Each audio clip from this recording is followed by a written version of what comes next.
Shalom Ibu dan teman-teman. Jadi di sini saya akan membahas tentang nilai-nilai Pancasila dalam kehidupan mahasiswa di era digital.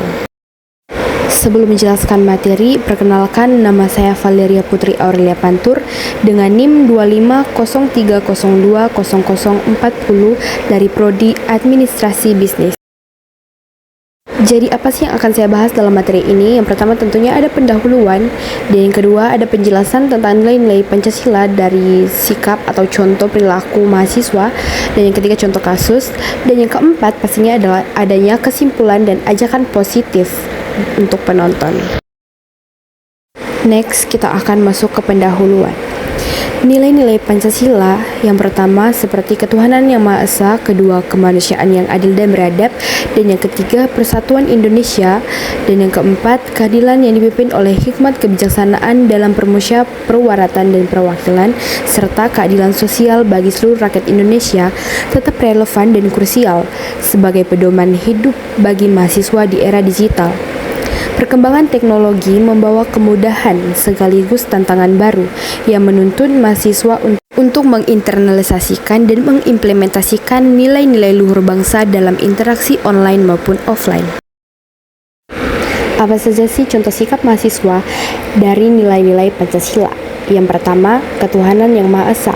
Mahasiswa mampu menggunakan teknologi untuk memperkuat keimanan, menghindari konten yang merusak moral, serta menghargai perbedaan agama dalam ruang digital.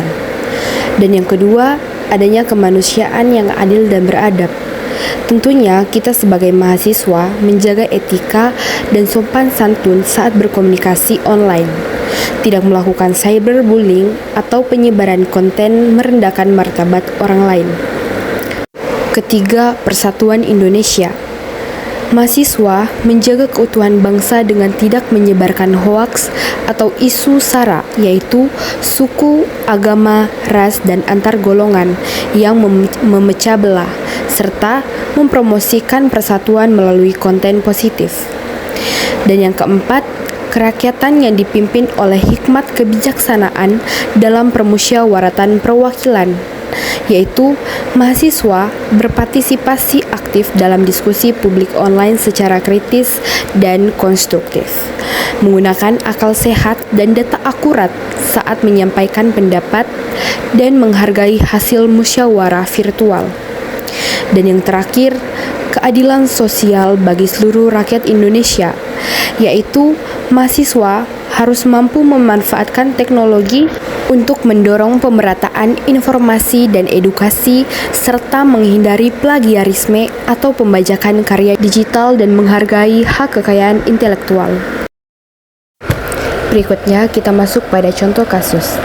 Kasus yang pertama saya ambil dari penyebaran ujaran kebencian yang terkandung dalam sila kedua dan sila ketiga. Seorang mahasiswa karena perbedaan pandang politik dalam sebuah isu nasional menulis komentar berisi ujaran kebencian dan sara di media sosial yang ditujukan pada kelompok lain. Pelanggaran yang ia lakukan adalah melanggar kemanusiaan yang adil dan beradab atau tidak beradab dalam berbicara, dan persatuan Indonesia, yaitu memecah belah. Penerapan Pancasila yang ia harus lakukan adalah mahasiswa seharusnya menyampaikan kritik dengan bahasa yang santun, fokus pada isu bukan pada personal atau kelompok, dan menghindari menyebar kebencian sara. Dan kasus kedua yang saya ambil adalah berita bohong atau hoaks, termasuk pada sila keempat. Sebuah chat grup kuliah menyebarkan informasi palsu mengenai pembatalan ujian atau perubahan jadwal kuliah penting tanpa sumber resmi. Mahasiswa yang lain tidak kritis langsung menyebarkannya lagi. Pelanggaran yang telah mereka lakukan adalah melanggar kerakyatan yang dipimpin oleh hikmat kebijaksanaan karena tidak menggunakan hikmat kebijaksanaan atau nalar kritis dan verifikasi sebelum bertindak. Penerapan Pancasila yang seharusnya mereka lakukan yaitu wajib memverifikasi informasi melalui saluran resmi atau dosen dan website kampus sebelum mempercayai atau menyebarkan hoaks. Dan yang terakhir, kita masuk pada kesimpulan dan ajakan positif untuk penonton. Kesimpulan yang saya ambil adalah Nilai-nilai Pancasila adalah filter dan kompas moral bagi mahasiswa di tengah derasnya arus informasi era digital. Teknologi adalah alat, tetapi etika dan moral Pancasila yang menentukan bagaimana alat itu digunakan. Mengamalkan Pancasila di ruang digital berarti menjadi warganet yang berintegritas, kritis, beradab, dan bertanggung jawab. Dan ajakan sikap positif saya yaitu, yang pertama, mari kita semua sebagai generasi muda dan intelektual jadikan Pancasila sebagai fondasi dalam setiap ketikan dan unggahan kita.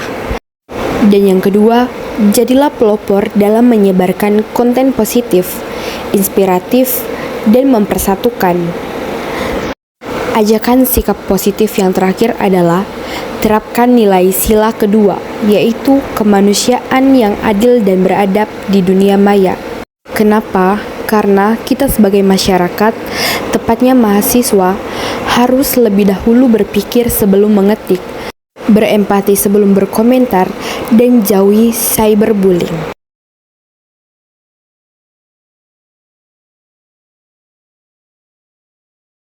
Terima kasih kepada ibu dan teman-teman yang sudah menonton video saya. Mohon maaf jika ada salah pengucapan kata dan intonasi.